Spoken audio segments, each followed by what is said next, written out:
Halo teman-teman semua, berjumpa lagi di channel LiveTech.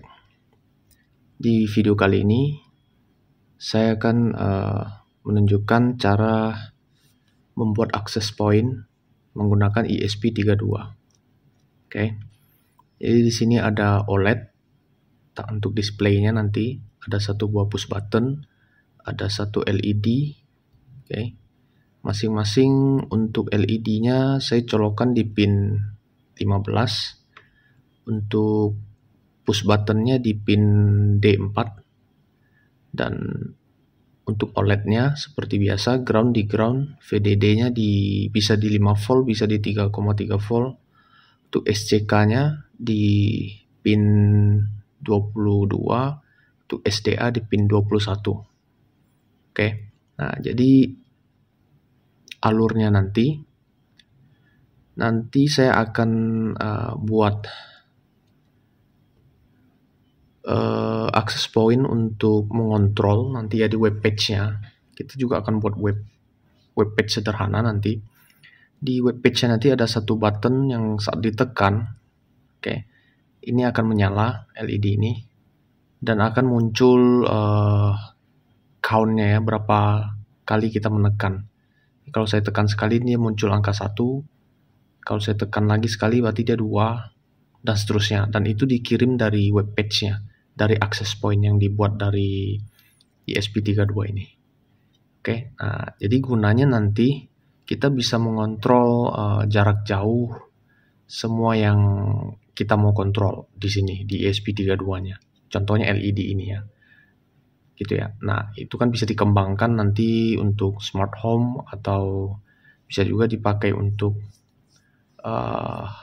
mengontrol hal-hal yang lain, misalnya papan skor dan lain-lain. Oke, nah di sini ada push button juga, gunanya nanti untuk mengirimkan data ke web page-nya. Oke, jadi misalnya sini ada sensor, kita bisa tampilkan di web page-nya. Cuman di sini saya pakai untuk menampilkan nilai random saja ya teman-teman ya. Jadi sekali tekan nanti akan muncul nilai random di web page-nya. Oke. Nah, kira-kira gitu kerjanya ya teman-teman ya. Nah, untuk lebih jelasnya kita lihat di codingnya dulu ya teman-teman ya. Setelah kita lihat codingnya, kita akan coba upload dan kita lihat cara akses point-nya gimana. Oke, mari kita lihat codingnya dulu. Nah, di bagian coding ini saya tidak tulis ulang ya teman-teman ya. Sudah saya buat codingnya. Yang pertama kita include-kan dulu semua library yang kita perlu. Di sini ada WiFi, karena kita kan pakai WiFi ya koneksinya ya, walaupun kita tidak pakai internet, karena kan sistemnya access point dari ESP32. Oke. Kemudian ada library web server di sini, WebSocket server untuk transfer datanya ya. Kita perlu 2 library ini nanti. Kemudian Arduino JSON untuk mengubah datanya string ke JSON atau JSON ke string ya. Kemudian ini untuk 3 library yang berikutnya ini untuk OLED-nya ya teman-teman ya. Nah, ini untuk settingan atau setup si OLED-nya, ukuran lebar, tinggi dan lain-lain. Kemudian ini untuk objek si OLED-nya, nanti kita mau ngapa-ngapain panggil saja si OLED ini ya. Kemudian, nah ini adalah SSID dan password yang akan kita akses nanti. Ingat ya teman-teman ya, beda ya dengan kalau kita buat modenya mode WiFi yang biasa kita bahas itu. Kita mau akses internet kan, ini SSID dan password dari internet kita, betul? Nah, kalau ini adalah SSID yang kita setting untuk mengakses ESP32 kita.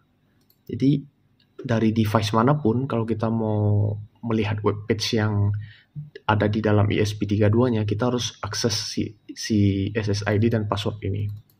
Itu. Nanti saya tunjukkan ya teman-teman ya. Nah, dengan SSID dan password yang pas seperti ini, maka kita bisa mengakses web page yang ada di sini nanti. Oke.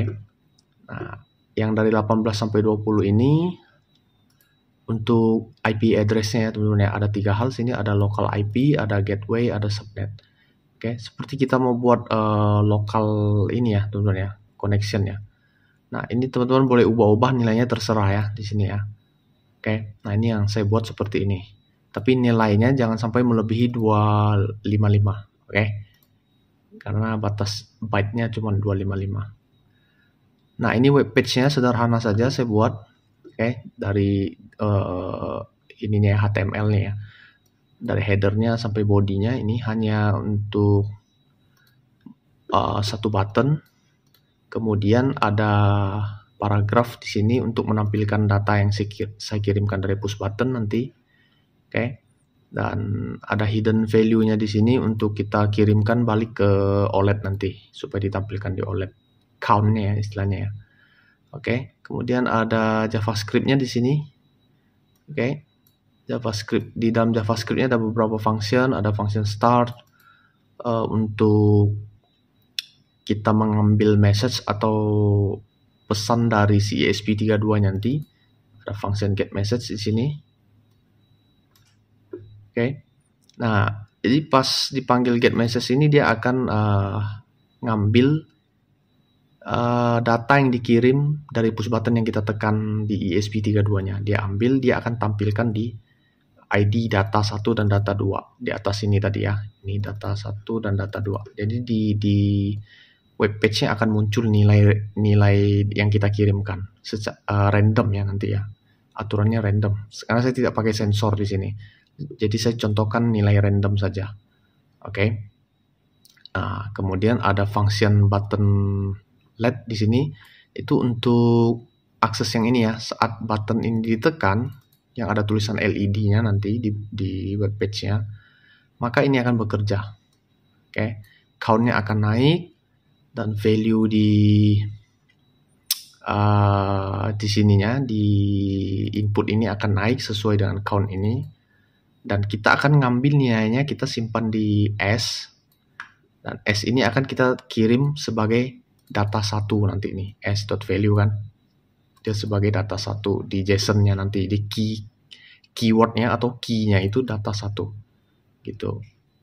Oke. Nah, ini untuk send datanya.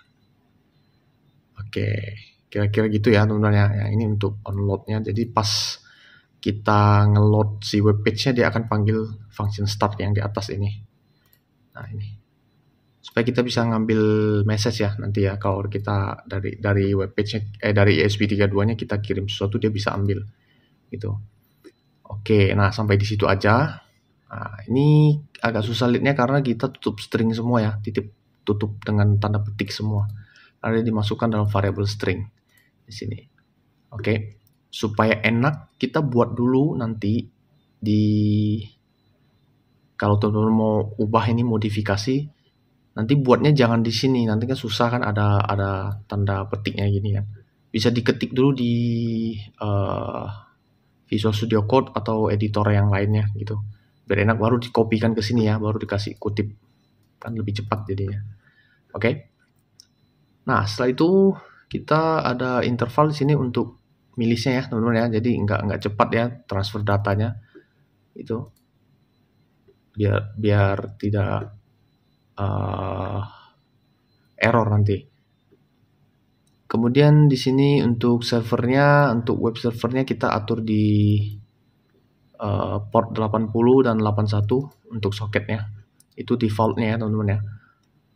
Teman-teman ubah boleh juga, cuman harus disesuaikan lagi dengan device yang connect nanti. Oke.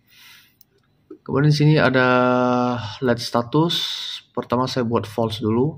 Kemudian ini untuk define untuk LED dan push button yang kita pakai. Ini di pin 15 dan di pin 4. Oke. Kemudian ini serial begin di baud rate 9600 seperti biasa. Nah, ini untuk setup untuk Wi-Fi-nya sebagai access point-nya ya tadi ya, ini local IP yang kita set di atas. 3 hal. Nah, ini untuk SSID dan passwordnya. Dan ini server.on, ketika servernya di URL-nya kita hanya masukin IP address ini aja. Yang lokal tadi yang ini 192.168.1.20. Oke. Ini ya. Maka dia akan mengirimkan web page ini. Web page ini akan dikirimkan ke siapapun yang mengakses IP address itu. Maka akan muncullah semua yang HTML ini nanti ya. Dia akan muncul di situ sehingga kita bisa tekan buttonnya nanti. Oke ya. Itu guna yang ini. Kalau teman-teman hapus ini, nanti siapapun yang akses si IP address itu, dia nggak nerima web page-nya itu. Jadi nggak bisa ngontrol nanti kita. Oke. Server begin di sini. WebSocket begin, kita intinya setup semuanya untuk memulai kerjanya lah ya teman-teman ya. Pin mode ada untuk LED dan push button di sini, simple. Nah, ini untuk OLED. Untuk OLED-nya sudah sering saya bahas ya, jadi saya tidak terlalu banyak bahas di sini. Untuk function show di sini ada beberapa parameter yang akan kita kirimkan. Pertama ini koordinat X dan koordinat Y-nya. Kemudian 5 itu size-nya ya, font size-nya. Ukuran tulisannya agak besar karena hanya munculkan count-nya saja kan, tidak ada tulisan lain. Nah, untuk pertama kali kita munculkan 0 dulu, kan belum ditekan kan, berarti count-nya masih 0. Gitu. Nah, untuk isi function-nya sendiri ada di sini. Nah, ini. Kita bisa cek. Oke, sudah sering saya bahas. Kemudian kita masuk ke loop. Ini servernya kita mulai dulu, semuanya kita tuliskan ini wajib. Oke. Kemudian kalau push button ditekan, nah ini untuk push buttonnya, kita akan mengirimkan ini send data. Ini function saya buat. Pertama parameternya string, ini ya string. Namanya D1 di sini. Jadi value ini nanti masuk ke D1. Jadi D1 tuh isinya value. Kemudian saya kirim nilai random dengan rentang 100 maksimalnya. Dari 0 sampai 100 artinya nilainya yang akan dikirimkan. Itu sebagai parameter kedua, masuknya di D2. Contohnya misalnya 10 ya kan boleh. Kalau 1000 nggak bisa kan, maksimalnya 100 gitu. Nah, dia masuk sini, nanti dia akan dibungkus di sini. Key-nya data 1 untuk si D1, data 2 untuk si D2. Nah, ini nanti di web page-nya tadi kan sudah kita buat kan dalam bentuk P itu tag-nya, paragraf. Nanti dia akan muncul di atas buttonnya nanti nilai randomnya ya. Nah, kemudian ya intinya ini untuk mengirim ya, prosedur untuk mengirimkan datanya. Oke. Terakhir kita cek di sini setelah kirim, kalau sudah keluar dari if ini, si LED ini otomatis dia akan ngikutin ini ya, si statusnya. Nah, statusnya diubah dari mana? Statusnya nanti diubah dari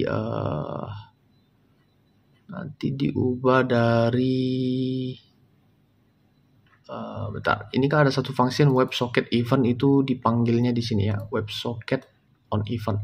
Jadi di setup tadi kita sudah atur ya di sini on event. Kalau ada event maka panggil function WebSocket event ini. Event itu maksudnya kalau ada data yang masuk maka panggil ini. Nah, dia akan cek. Ada 3 case kan di sini, 1, 2, 3. Ini case-nya apa? Yang disconnect berarti dia print-kan bahwa kliennya disconnect. Kalau tipenya connected maka dia ada klien atau ada yang mengakses si IP address-nya, dia akan tulis klien nomor sekian telah terkoneksi gitu. Oke. Nah, tapi kalau ada yang kirim dalam bentuk teks, maka dia akan ambil tuh dengan prosedur seperti ini cara ngambilnya. Setelah itu yang diambil itu nanti akan seperti ini, dikeluarkan datanya. Nah, di sini saya simpan ke D11, artinya data 1 ini ya. Yang key-nya data 1 tadi kita simpan ke sini. Yang key-nya data 2 kita simpan ke D22. Nah, itu nanti akan ditampilkan di serial monitor ya. Kita akan tampilkan di serial monitor. Data 1 nilainya sekian. Data 2 nilainya sekian. Oke. Nah, kira-kira seperti itu ya. Nah, baru dari situ kita ubah status LED-nya. Apapun dia awalnya, maka dibalik. Intinya gitu kalau tanda seru ini ya. Jadi misalnya dia awalnya on, maka sekarang jadi off. karena ada tanda seru. Kalau awalnya dia off, maka sekarang jadi on. Oke ya. Nah, untuk lebih jelasnya sih sebenarnya harus dilihat langsung sih nanti kerjanya ya, teman-teman ya. Nah, udah itu aja sih untuk bagian codingnya. Sekarang kita upload dulu ya codingnya ya, teman-teman ya. Saya colok. Kita pilih portnya dan sebagainya di sini sudah saya pilih. Tinggal di-upload.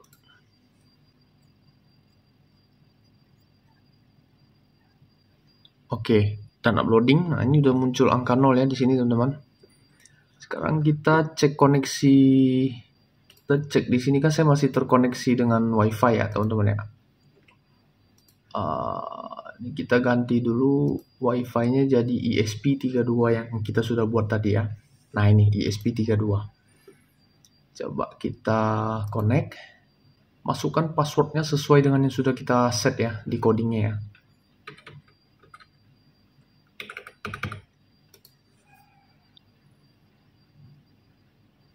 Oke, sudah terkoneksi. Sekarang kita ke sini, kita tekan IP address-nya tadi ya teman-teman ya. 192.168.1.20 tadi ya saya buat ya. Enter. Nah, itu teman-teman muncul ya. Kita pair ke sini. Nah, perhatikan teman-teman di sini.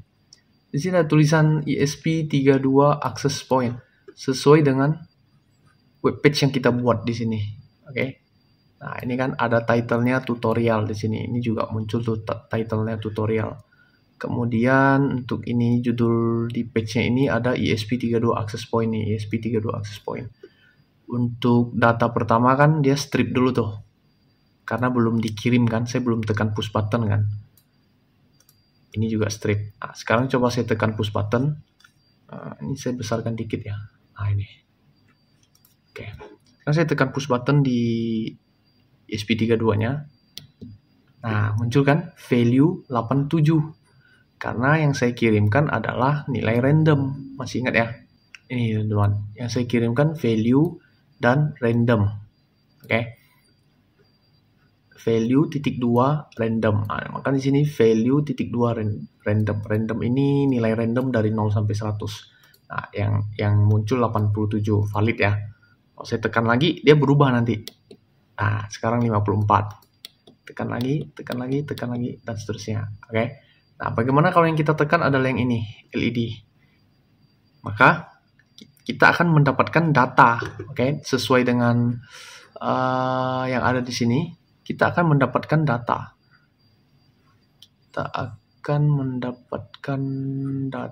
Ya di sini ya. Nah, dan data itu ada dua, ada data 1, ada data 2, dan kita printkan ke serial monitor. Kita cek ya di serial monitor. Nah, kalau saya tekan ini, dia akan muncul 2 buah data dan LED-nya, oke, sekarang kan lagi false. Kalau saya tekan dia akan jadi true. Kalau true dia akan menyala gitu. Coba saya tekan yang button yang ini ya. Saya tekan. Nah, perhatikan teman-teman. Di sini muncul data 1. Karena yang kita kirim data 1 kan count-nya kan tadi kan. Data 2 kan cuman kita isi data 2 aja. Seperti ini di webpage-nya ini. Di sini teman-teman. Di sini. Nih, dat 1 S value. S itu kan yang ada di OLED kan. Yang di ada OLED itu kan count-nya tadi. Kemudian dat 2 kita hanya kirim teks biasa saja, data 2 saja gitu. Sementara yang dat 1 ini kita kirim value dari si S, di mana S itu diambil dari OLED. Dari elemen OLED. Elemen OLED itu yang hidden, yang di atas. Yang ini. Nah, yang ini hidden. Ya, ini OLED. Dan nilai si hidden ini kan sesuai dengan si count ini. Tuh, perhatikan teman-teman. Count, kemudian kita set si OLED-nya sesuai dengan count. Tuh. Nah, makanya yang keterima 1 kan. Kalau saya tekan lagi LED-nya ini, nanti dia jadi 2. Data 1-nya 2, kemudian data 2-nya titik 2, data 2. Nah, seperti itu. Ini ya. Nah, LED-nya mati kan, berbalik dia. Tekan lagi. Begitu seterusnya. On off. Dan ini responnya sangat cepat ya teman-teman ya. Tidak ada delay, hampir tidak ada delay terasa. Ya, mungkin tergantung jarak juga. Nah, saya pernah tes sampai kurang lebih 20 meter dia masih bisa baca. Ya, sepertinya 20 meter tuh udah agak maksimal ya. Gitu. Nah, kira-kira seperti itu ya teman-teman ya yang bisa saya bagikan. Nanti mungkin akan kita kembangkan lagi untuk membaca suhu dan lain-lainnya yang lebih berguna lagi ya. Oke. Semoga bermanfaat bagi teman-teman semua. Terima kasih sudah berkunjung di channel LifeTech. See you in the next video.